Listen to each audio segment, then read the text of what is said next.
The Lord be with you. A reading from the Holy Gospel according to Mark. On leaving the synagogue, Jesus entered the house of Simon and Andrew with James and John. Simon's mother-in-law lay sick with fever. They immediately told him about her. He approached, grasped her hand, and helped her up. Then the fever left her, and she waited on them. When it was evening after sunset, they brought to him all who were ill or possessed by demons. The whole town was gathered at the door. He cured many who were sick with various diseases, and he drove out many demons, not permitting them to speak because they knew him.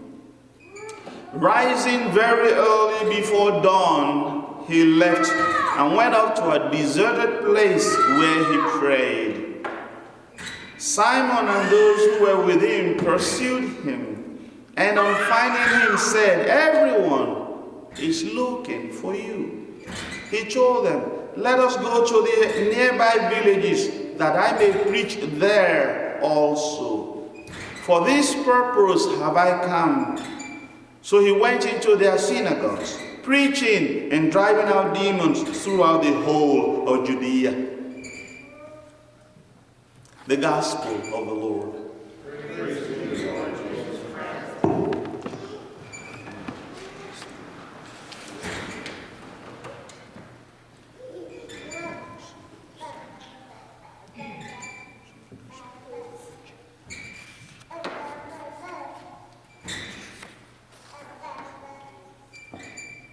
Is there anybody who is broken-hearted here?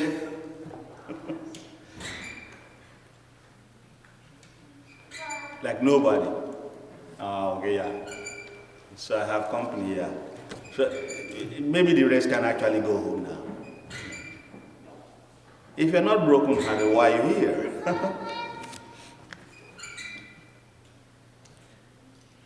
We are here because there's a desire somewhere inside of us that we are not complete. We are here because there is something inside of us that is yearning for peace, yearning for inner transformation, yearning for healing, yearning for the divine touch. Because unlike Job, we are living in a time when Christ had already entered into the universe, and the universe is different. The universe is changed.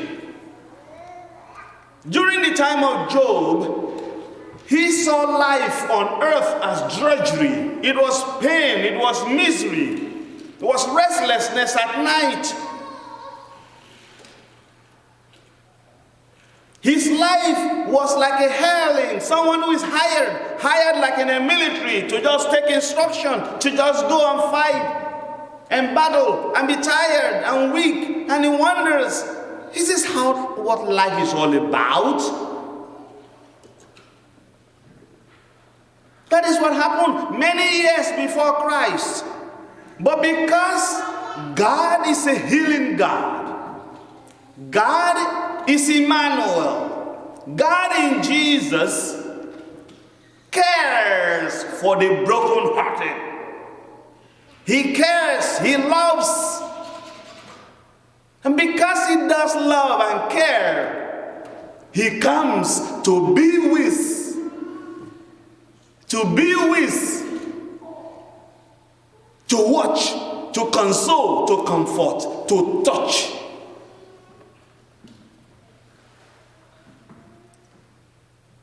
So Jesus, after preaching in the temple in Capernaum, in the synagogue, went into the house of Simon and Andrew, James and John, and there he was immediately informed of the illness of Simon's mother-in-law. They told him, They told him because they had faith, he could do something about it. They told him because they knew he was a spiritual physician. They told him because they knew a touch from him will change the fate of the woman on the sick bed. And he did not fail them.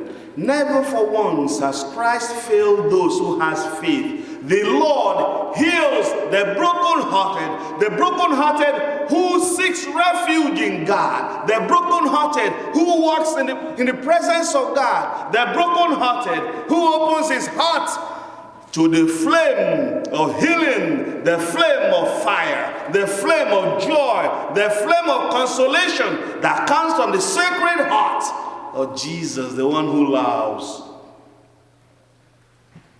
There are so many sick people, there are so many broken-hearted people, but they do not seek refuge. They carry on. I can take care of myself. I can do it alone. And we have that society. That's the society we live in. The society that does not recognize helplessness. To be helpless is to be useless in the Western society, isn't it? To ask for help is like you cannot help yourself. You are helpless, to express helplessness, to express a desire for need, for help from the other, it's like, oh, he's coming again, When will he be able to stand by himself? We discovered for a long, long time that a Christian journey cannot be undertaken by oneself without the help of Christ. I hear it a lot at confession. People say, oh Father, I try, I'm really doing like a good job on this, but I'm just struggling. Why are you struggling? Because you want to do it alone. Because you want to do it alone. Because it is a society that wants to give credit. Give credit. People sign signatures, say, I got it, I achieved it. No, nobody achieves holiness or interior healing without the pattern, the Christ himself who weaves because he's the finger of God to bring healing. He's a finger of God to bring transformation. If you are not helpless, Jesus then cannot be Jesus in your life. Jesus is Jesus for those who have a sin to be forgiven. Jesus is Jesus for those who have a sickness to be healed. Jesus is Jesus for those who are helpless enough to come to him. Jesus will bring healing and transformation for those who stretch their hands and ask for help. They told him about her, and immediately he made himself available to her. He grasped her hand and helped her up, and the fever left her, because the word of God that comes from the mouth of Jesus is power, and it carries out exactly what he wants it to carry out, because it is the word of God. And Jesus, said sometime, he said, man of little faith, if you have faith as little as that of a mustard seed, you can say to that mulberry tree, be uprooted and planted in the sea, and it will obey you. The one who says so has power in heaven and on earth, because all powers has been given to him, even to bring healing to everyone. After sunset, they brought in everybody there. Everybody. So one account of healing led to so many other persons being brought to him. Many who were ill or possessed by demons were brought to him, and so there was so much gathering around the door. So Jesus was very, very busy.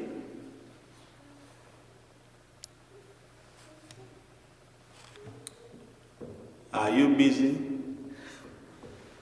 Oh yeah. This is America. Everybody's busy. But we never really know what we're busy about. But we're busy. To be busy is a virtue, but it actually can be a vice. Because you can be busy doing nothing. You can be busy doing nothing. You will be busy about the wrong things. Be busy about frivolous things. And yet, all our claim to fame is I am busy. Jesus was busy about bringing healing and bringing life to people. Life. And the church of God, the priests of God, must only be busy about bringing life to people, bringing life to human beings, to humanity by touch, spiritual touch, prayer, healing, deliverance from possessions.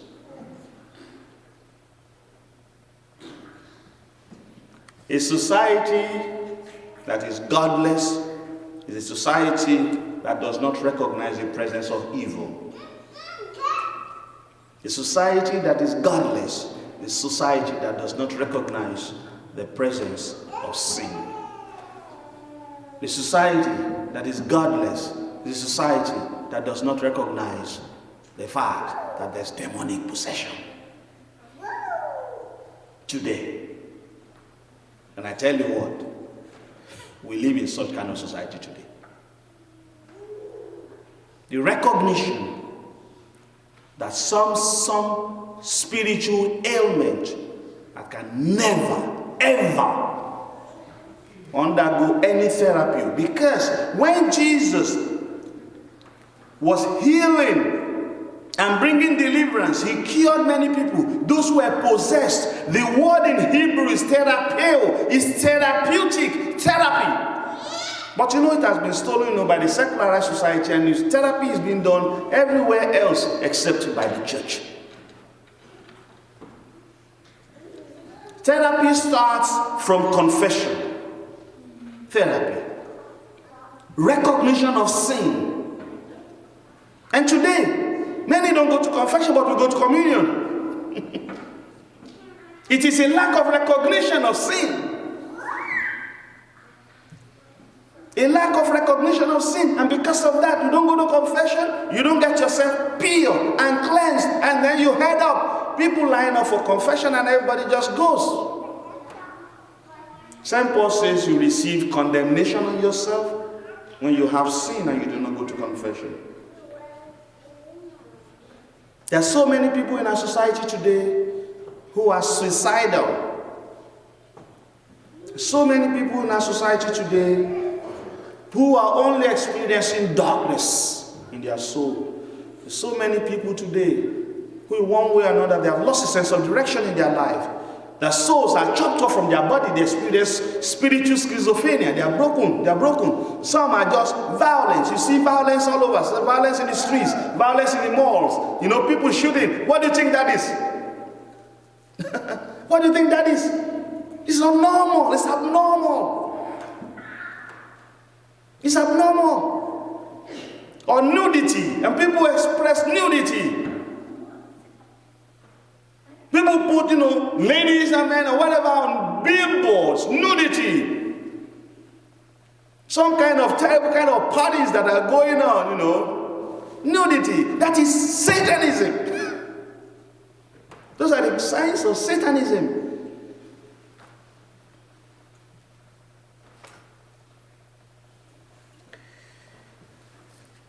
We need Christ much more than we know. Drug addiction, alcoholism, all these are symptoms of the powers of Satan driving people mad, driving people crazy, taking them to the pits of hell and death. But we don't recognize it for that. And we do all forms of therapy. And people relapse here and there because the spiritual note has not been touched.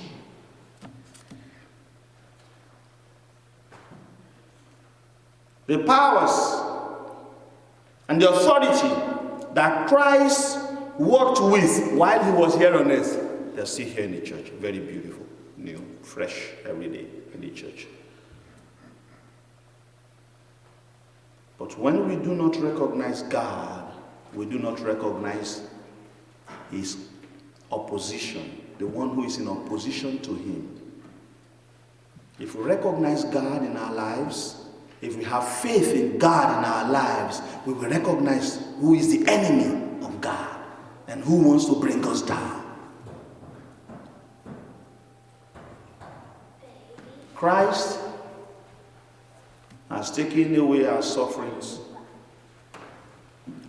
If we express our helplessness and give our sufferings to him and allow him to take it completely from us, and allow him to come into our brokenness to heal us and to comfort us, we will be healed.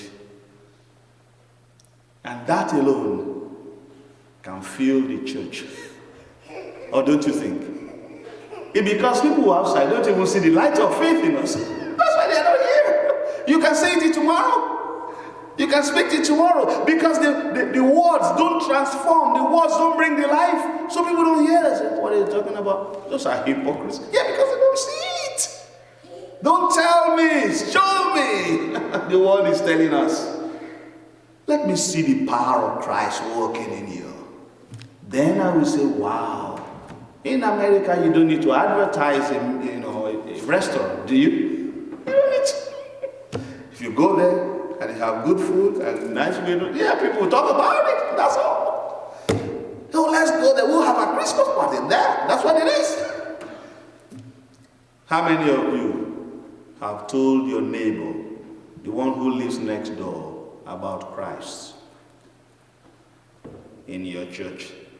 That Christ is available in my church. Come and see. Or tell your neighbor about Jesus Christ. Come, I've experienced him. How many? That's what it is. But I guess we probably have taken somebody to one restaurant or another and say, yeah, good food. The Eucharist and the good food, which one is better? Do you recognize the Eucharist as a power of healing? Then you show up every time. Then you show up. Then it is not a daily, it's not a weekly affair. No. The Eucharist is not a weekly affair. It's a daily affair. How many times do you charge your phones, your cell phones? Huh? Daily? Weekly? Twice a month? Once a month? Yeah? We charge you sometimes almost daily. If you can charge your cell phones daily, how about the spiritual battle? To charge it on a daily basis. You pray on a daily basis. To be sustained on a daily basis. On a good day, most of us have our meals, like 3 meals a day or 2 meals a day, to keep our spirit, our body going. Woe to me if I refuse to preach the gospel. That's what St. Paul says. Woe to me and woe to me also if I refuse to take the truth, because I will give an account about these guys. I'll give an account. The Lord said, you had that pulpit to yourself. What were you doing there? You were advertising yourself, or you were preaching my word? You're talking about things that do not matter, or you're talking about the people so that people will change and have life in them. I don't want to, be blabbing and, not know what to say. Because it's a big responsibility to have this pulpit to oneself. No one takes this honor on himself. It's an honor, and at the same time, it's a big responsibility. Preach that word. Pray at all times.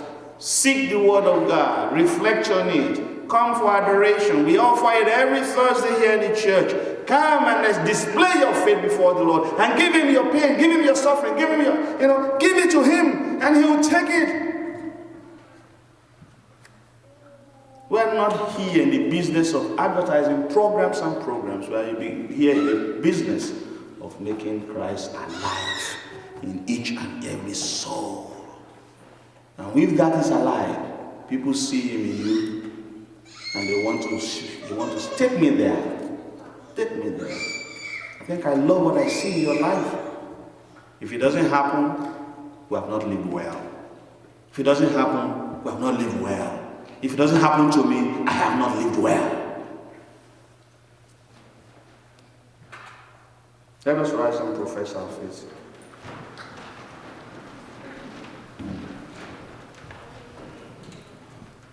I believe